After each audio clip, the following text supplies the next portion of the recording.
Hello everyone, this is Disha welcoming you to this digital platform of learning. Today I am going to take English of class 8, lesson 7, When I Set Out for Leonese. This is a beautiful poem. So today I am going to explain this poem.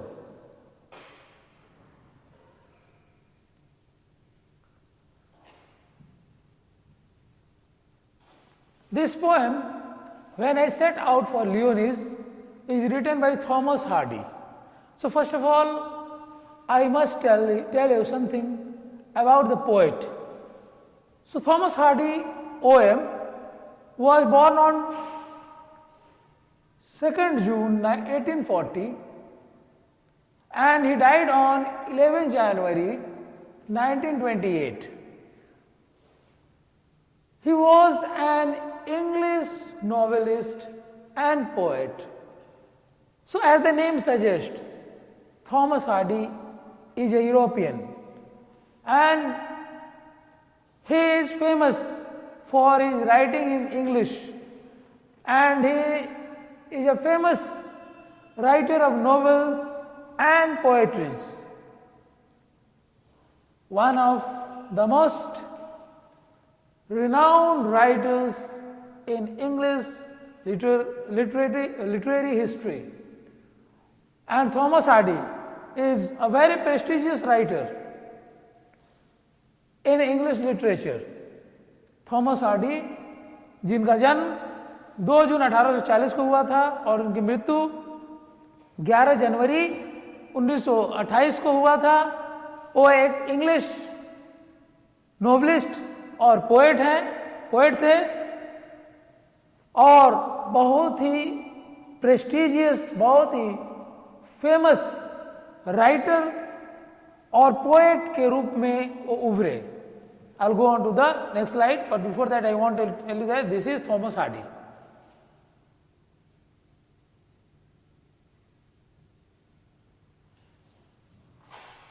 More about Thomas Hardy.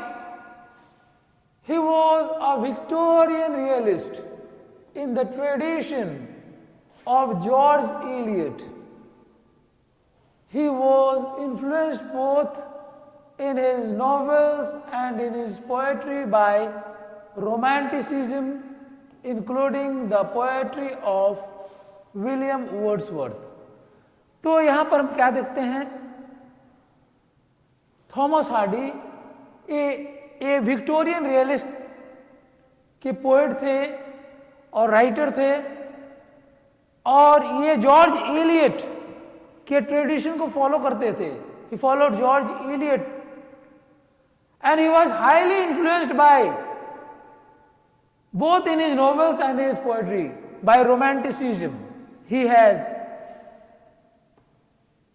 written in his novels and his poetries, he has tried to influence with his Romanticism, and he also was influenced by William Wordsworth. You know very well, William Wordsworth is considered as a nature poet. उन्हें एक nature poet कहा जाता है William Wordsworth.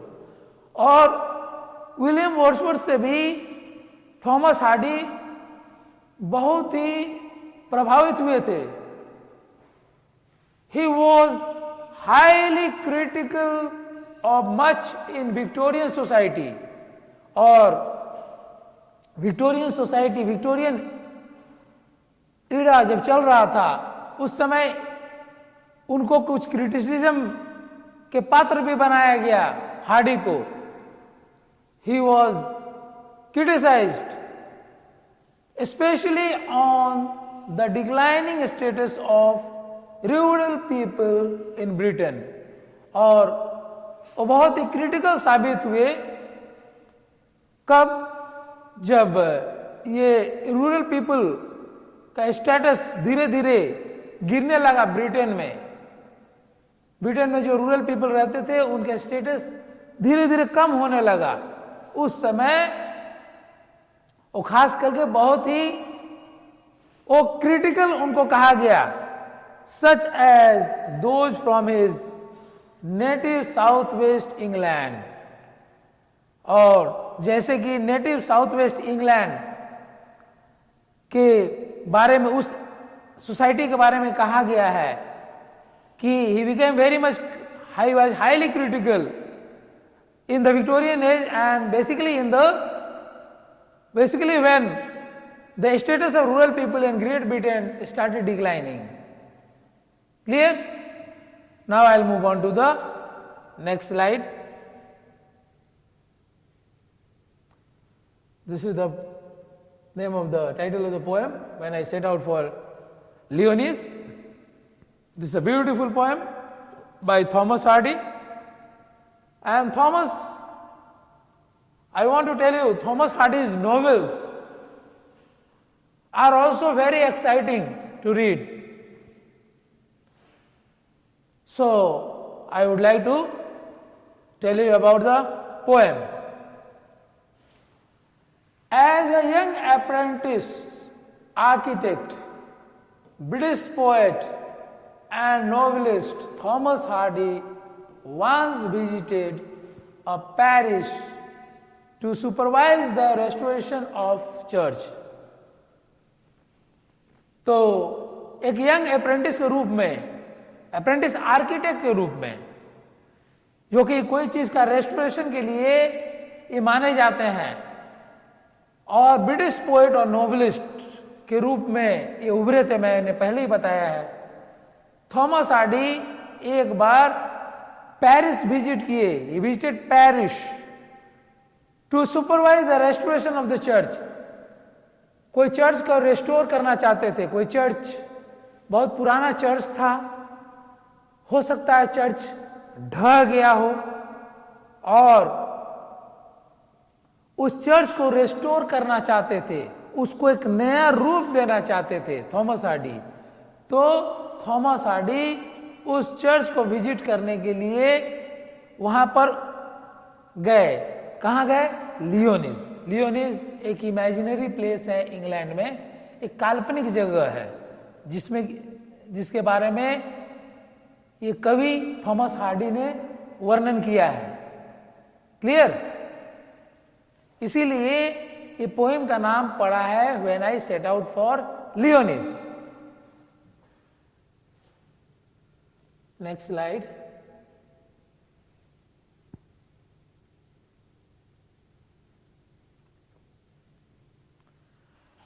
On his return from the parish, कहानी, उस poem को कहानी के रूप में बताया गया है इस छोटे से समरी में।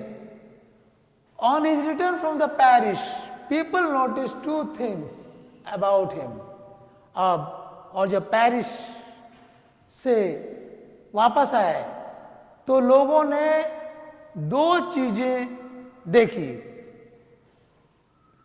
लोग दो चीज को ध्यान दिए। A new glow in his eyes and a crumpled piece of paper sticking out of his coat pocket. तो क्या देखा?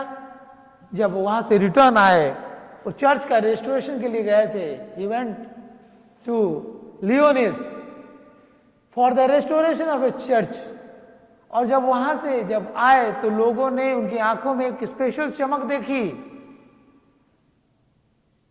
उत्सुकता देखी।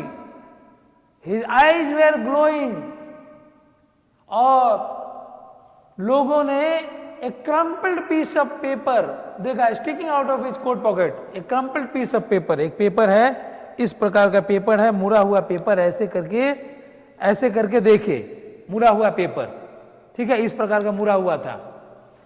तो क्रम्पल्ड पीस ऑफ पेपर था। और एक बात बता दूं, पेरिस का मतलब होगा small administration of a district को पेरिस कहा गया है। पेरिस उस जगह का है, एक छोटा सा एडमिनिस्ट्रेटिव डिस्ट्रिक्ट होता है, और जहां की वहां अपना ओन चर्च होता है, उस एडमिनिस्ट्रेटिव डिस्ट्रिक्ट में उसी को कहा जाता है पेरिस। इससे कंफ्यूज नहीं होना है। तो लोगों ने उनकी आंख में एक अलग चमक देखे और एक क्रम्पल्ड पीस ऑफ पेपर देखे sticking out of his coat pocket, जो उनके कोट पॉकेट से बाहर निकाले थे। दैट पेपर, और वो कागज जो था, it is recorded in one of his biographies. और ये जो कागज देखे, इनका एक बायोग्राफी में इसका बारे में रिकॉर्ड किया गया, बताया गया है उस पेपर के बारे में। Content the draft of a poem, और वो पेपर में क्या था, जो पेपर वो पॉकेट से निकाले, वो पेरिस उस एडमिनिस्ट्रेटिव डिस्ट्रिक्ट विजिट करने के बाद जहां चर्च को रिस्टोर करने गए थे, तो उस पेपर में, वो जो क्रम्पल्ड पेपर था, उसमें एक कविता लिखा हुआ था, ड्राफ्ट किया हुआ था, एक पोएम का ड्राफ्ट था।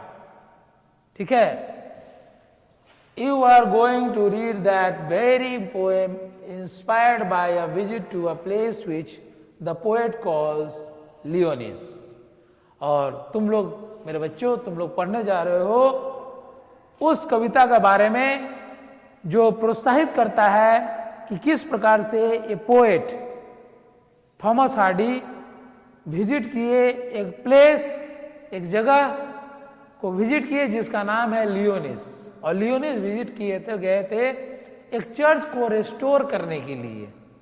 Okay, now I will move on to the next slide. So the poem begins from here. The poem begins from here. You please pay attention because I will be explaining each lines of the poem in detail. Okay? I will try to explain the words, each words. Clear? So the poem begins from here. When I set out for Leonis, 100 miles away, the rime was on the spray, and starlight lit my lonesomeness. When I set out for Leonis, 100 miles away. So this is the first paragraph of this poem, and how beautifully it is written. So the poet tells that when he left for Leonis, which was 100 miles away, the frost was the ice. Frost means ice. It was on the leaves of the branches of the trees. Rime means frost, and spray means leaves and branches of trees. So the leaves and branches of the trees were covered with ice, and that is called frost, and that is called rime. Okay? And a starlight lit my lonesomeness. So it was evening time. He could feel the light of the stars, and that was brightening his lonesomeness. Means he was lonely, he was going lonely, going alone. He was going alone, and that was 100 miles away from his house. तो कविता में कवि ये कह रहे हैं कि जब कवि लियोनिस जाते हैं, लियोनिस के लिए निकलते हैं, जब वो लियोनिस के लिए निकलते हैं जो कि 100 मील दूर है। ये लियोनिस क्या है? एक इमेजिनरी प्लेस है, एक काल्पनिक जगह है इंग्लैंड में। ठीक है, एक काल्पनिक जगह को मान लिया गया है लियोनिस। किसने माना है? कवि ने माना है। और जो कि उनके घर से करीब 100 मील दूर है, तो वे क्या देखते हैं कि सारे जो पेड़ पौधे के पत्ते और जो ब्रांचेस थे, ये पूरे आइस से ढके हुए थे। राइम का मतलब होता है फ्रॉस्ट, फ्रॉस्ट का मतलब होता है आइस। ठीक है, पूरे आइस से ढके हुए थे, बर्फ से ढके हुए थे, और शाम का समय था, और अकेले थे, अकेला फील कर रहे थे। He was feeling little board, he was feeling lonely. लेकिन जो स्टारलाइट जो होते हैं, उसका प्रकाश इनको ऊपर पड़ रहा था, जिससे ये भी प्रकाशित होते जा रहे थे कवि। तो आगे बढ़ते हैं नेक्स्ट स्लाइड में की तरफ।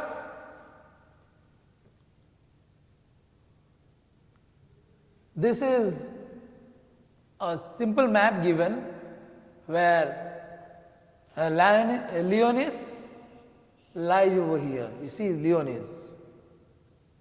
Okay.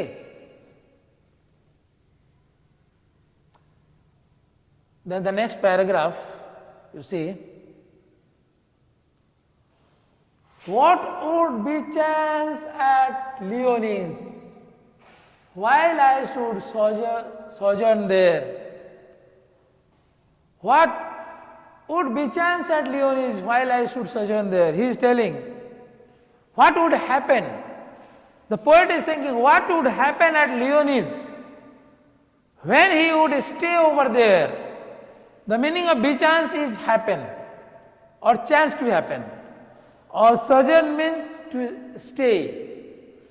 तो कह रहे हैं कवि कि क्या होगा लियोनिस में अगर वहां पर वो ठहरने की कोशिश करेंगे, ठहरने की प्लान करेंगे। नो प्रॉफिट डस डिक्लेयर, कोई साधु महात्मा, कोई प्रॉफिट का हिम्मत नहीं होता है यह कहने के लिए, वो कुछ कह नहीं सकते लियोनिस के बारे में। वो कुछ नहीं उनको पता है कि लियोनिस जो जगह है ये कैसा है, क्या है। कोई साधु संत का भी हिम्मत नहीं, कभी नहीं हुआ लियोनिस के बारे में बताने का।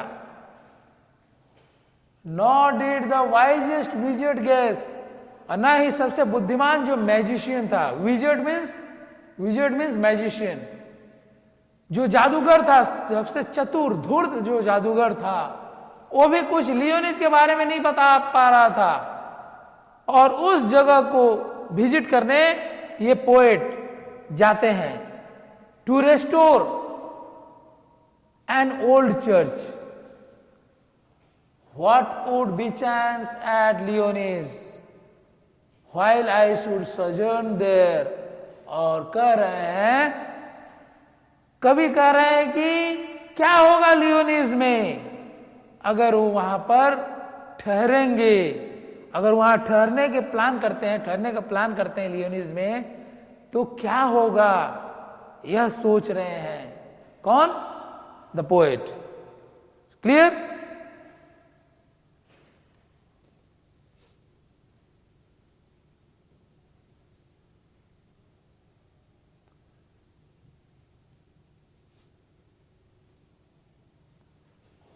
So the poem is of 3 paragraphs. This is the third paragraph. When I returned from Leonis with magic in my eyes, all marked with mute surmise, my radiance rare and fathomless. When I returned from Leonis with magic in my eyes. बहुत सुंदर तरीके से कविता को कवि ने लिखा है। कह रहे हैं कि जब वो लियोनिस उस जगह से लौटे, वहां पर भ्रमण करने के बाद जब लियोनिस से लौटे, ठीक है, with magic in my eyes, और इनकी आंखों में ऐसा लग रहा था जैसे जादू हो गया है, ब्राइटनेस था, हिज आईज वेर ग्लोइंग, उनकी आंखें चमक रहे थे। जब यहां से गए थे तो पोएट इतना खुश नहीं थे, he was not so happy, he was anxious to know about Leonis and he was also anxious to visit Leonis, but he was not so happy. But when he returned from Leonis, people saw magic in his eyes. जब लियोनिस से वो लौटे तो उनकी आंखों में चमक थी, ऐसा लग रहा था कुछ जादू हो गया है उनके साथ। और ऑल मार्ड विथ म्यूट सरमाइज, और हर कोई वहां पर लोग जो मौजूद थे जब वो लियोनिस से लौटे अपने घर, जो इतने सारे क्राउड लगा हुआ था लोगों का, वो बस और कुछ नहीं, वो जस्ट गेस कर रहे थे। वो जब गेसिंग, वो लोग गेस कर रहे थे कि क्या हो गया, ठीक है, वो जस्ट गेस कर रहे थे कि क्या हो गया इनके साथ, कवि के साथ, क्योंकि उन लोगों ने कभी नहीं सोचा था कि ऐसा भी होगा, वो वहां से लौट पाएंगे और उनकी आंखों में ऐसी चमक होगी। तो सरमाइज का मतलब होता है guess. My radiance rare and fathomless, और कह रहे हैं वो जो ग्लो, वो जो हैप्पीनेस आया था, ग्लो मीन्स यहां हैप्पीनेस भी होता है, और कवि बहुत खुश थे, बहुत खुश नजर आ रहे थे, क्योंकि वहां कुछ अच्छा काम करके आए हैं। वो जो कार्य के लिए वहां पर गए हैं उसमें सक्सेस हुआ है, वो सफल हुए हैं, इसीलिए उनकी आंखों में चमक था। और कभी इस प्रकार के उन्होंने सोचा नहीं था कि ऐसे खुशी मिलेगी वहां से, वहां जाने के बाद। और फैथमलेस का मतलब होता है so deep that the depth can't be measured. और उनका ग्लो, उनका हैप्पीनेस इतना ज्यादा था। फैथमलेस का मतलब बहुत डीप, बहुत गहराई।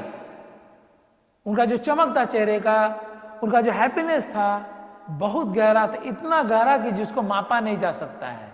His glow can not be measured. जब वो लियोनिस से आए और जब उनके आंखों में पूरा एकदम जादू दिखाई दे रहा था, क्योंकि लियोनिस के बारे में कोई ठीक से बता नहीं पाया था। इवन द प्रॉफिट, प्रॉफिट का मतलब होता है फॉर्च्यून टेलर, और जो साधु संत महात्मा होते हैं वो भी लियोनिस के बारे में कुछ नहीं बता पाते थे। और ये जानकारी प्राप्त करने के लिए और लियोनिस के बारे में ज्यादा जानने के लिए और वहां एक चर्च को रिस्टोर करने के लिए ये कवि जाते हैं और वहां से सक्सेसफुली लौटते हैं, खुशी से। उनके मन में खुशी रहती है, उमंग रहती है जब वहां से लौटते हैं, और जिसको देखकर लोग भी बहुत आश्चर्य हो जाते हैं। उनके इलाके के लोग बहुत आश्चर्य हो जाते हैं उनके चेहरे पर वो मुस्कान, वो खुशी, वो चमक देखकर। ऐसा लगता है जैसे इनके साथ कोई जादू हो गया है। So this is the poem, my dear students, which I have explained to you. Thank you.